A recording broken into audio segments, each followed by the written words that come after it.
How do you feel? It's our last day of quarantine. Feeling great. Ready to go home. I mean, ready to find a home, an apartment. Yeah. How was quarantine? How do you think it went? 14 days, just me and you. You still alive?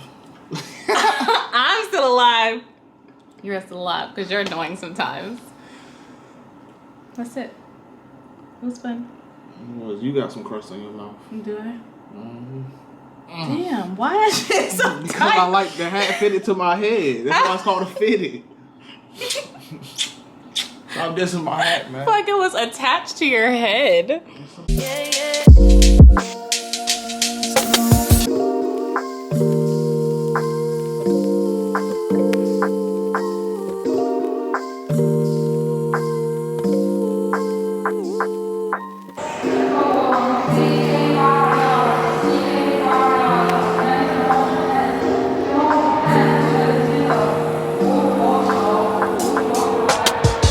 So we are in the airport now in Guangzhou, and then we're going to head to Beijing. Our flight leaves in about an hour or so we're just waiting. And I have a funny story for you. So we do everything fine, check our bags fine, get through, and then it's time to go through I guess the TSA part. And they are tearing my carry-ons apart, going through it, tearing it apart. And I'm like, what are they looking for? And then I remember that smart me decided to bring the pink fuzzy handcuffs that I got from my bachelorette party, and I put them in my backpack because, I don't know, they just fit, you know? And yeah, so they took my our handcuffs that we never got to use, and it was really funny because it's a long line of people, and we were trying to figure out why they kept making me search my bag. And then finally it dawned on me that they were looking for my handcuffs, and the lady was like, no. So that's a funny story for the day. So now we're just waiting. I'm reorganizing my bag because they destroyed it when they were looking for the handcuffs. And yeah, they're talking again, so I'm gonna shut up.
My appearance, but it's a little early this morning. We went and walked and got Starbucks because there is one literally right beside the hotel. We have to just leave this parking lot, and then it's a literal 2-minute walk. So yeah, last night was eventful. So just a recap of yesterday. We went downstairs from our old hotel at 9:30, and then we all boarded on a bus to head to the airport. The bus left around 10 o'clock. We got to the airport around 11 o'clock, and then we had to do the whole check-in process, and I think I shared a little bit of my situation with y'all yesterday. So we checked all of our bags, went through security, and then We waited about an hour and then we boarded our flight. So what actually happened is they changed the gate of our flight at the last minute, like literally the last 20 minutes they changed. So thank God we were paying attention to what they were saying overhead, because we would have been like SOL if we weren't. When's the last time somebody said SOL? I don't know. But anyway, I just said it. We get on the plane. The plane was actually pretty empty. It was nice.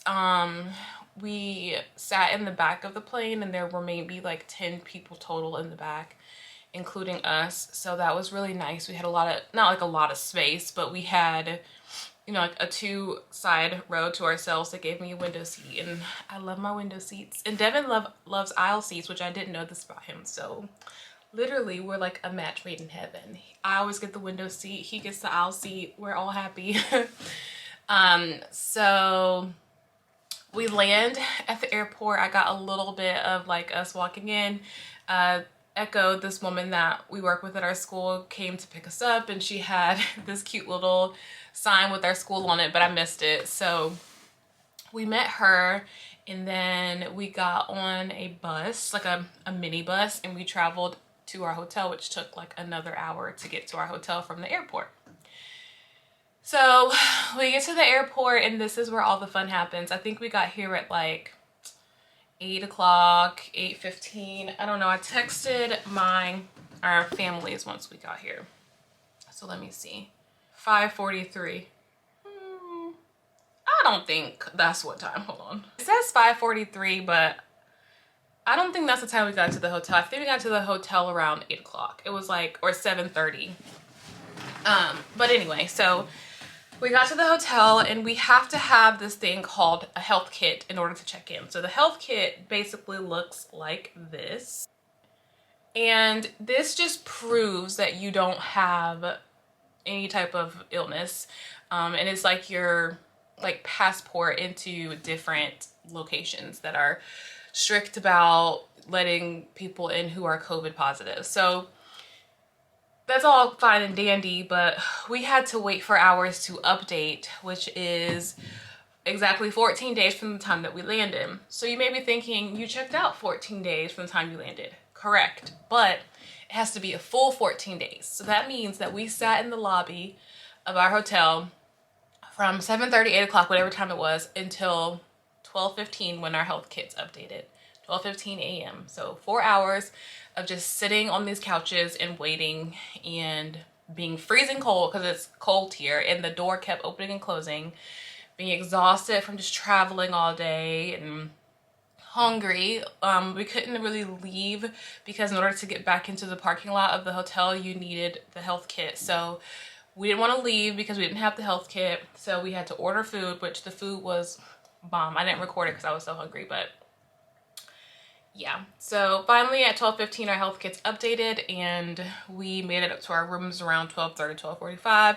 I took a shower and then laid down, and then I couldn't fall asleep for some reason, so I ended up staying up until about 2 o'clock and woke up at 6:45. And so school's about to start in 7 minutes, and I'm just gonna be on Teams. I'm not gonna probably talk or anything. I'm just gonna be there and just drink my coffee, relax a little bit, and then later today the real fun starts. We have to go set up a Chinese bank account and get Chinese phones so that we can have our phones outside of places that have Wi-Fi. So we're gonna do those two things today. Someone from the school is gonna come help us and guide us, and then we're here. This is our new home. We're in Beijing. We're gonna be here for a while. I'm excited. It's like a really big city and lots to explore, lots to do. The language barrier is a thing, but I feel like it's interesting for me to experience that, especially if I come back to the US and I teach and I have a lot of Spanish speaking students like I did before. I can like really understand where they're coming from because I'm now in a completely new country, don't understand the language. Obviously I'm gonna learn, but it's interesting to be on the other side. So that's that. I just wanted to update you all, let you know what happened, because I kind of stopped abruptly last night because it turned into a fiasco. But yeah, I'm about to log in with my class And then I will talk to y'all a little bit later. I think I'm gonna continue this video through the end of the week. Hopefully we'll start looking for apartments soon and I can start a new video with apartment hunting. So we'll see about that. All right. See ya.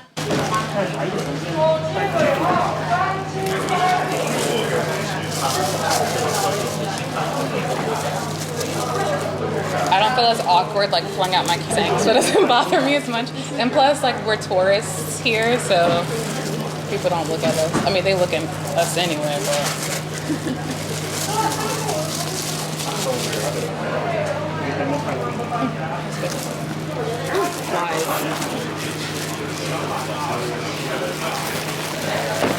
All right, let's try this. I'm excited. All right, so I'm sitting on the floor to get some good lighting, but I thought I would update you on what happened yesterday. It's really hard, by the way, to record in real time here because there's so much happening and there's so much confusion that adding a camera into the mix just wouldn't be wise because it would just add more to what's already a lot. So anyway, yesterday after school, or really during school, we went to get phones. So what usually happens is that you get your cell phone unlocked and then you can get a Chinese SIM card so you can use your phone anytime. But I just got my phone and it is not paid off from AT&T, so we had to get whole new cell phones. So I am officially Team Android and Team iPhone because I still have my iPhone, and this is my Chinese phone. It is pretty simple. The only hard part about it is that most of the apps and things are in Chinese, so that's hard. But I can still use like WeChat in English, and I can text Devin or anyone else who has a Chinese phone number as well. So this is good because in case of emergencies, I have a way to reach people through a cell phone and not have to be on Wi-Fi. So we did that. That took a couple of hours, and then we went to the bank and we opened up Chinese bank accounts.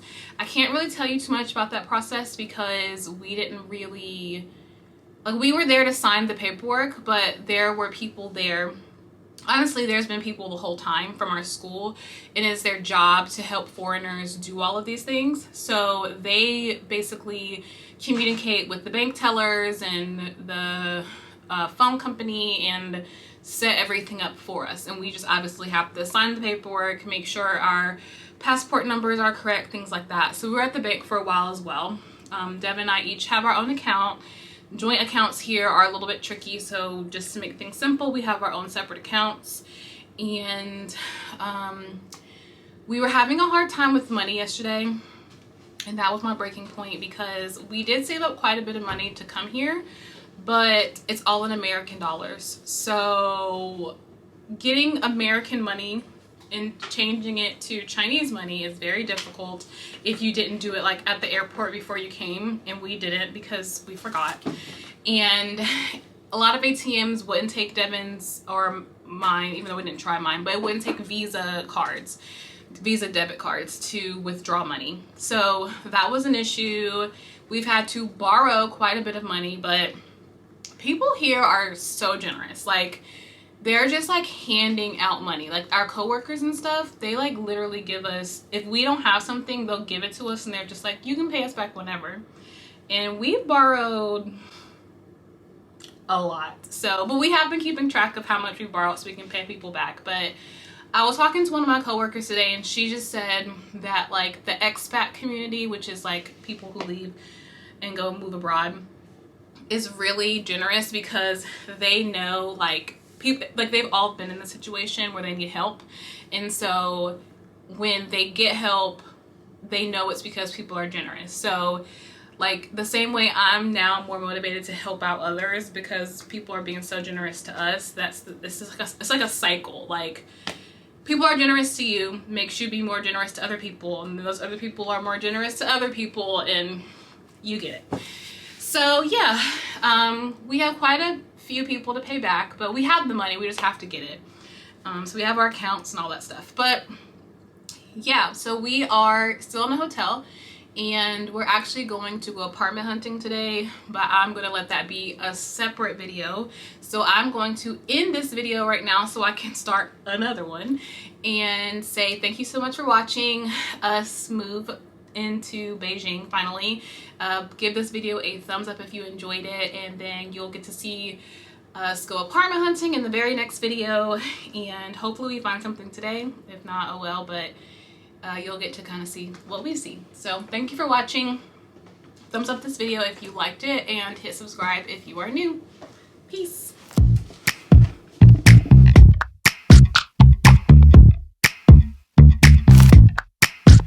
I was kissing you.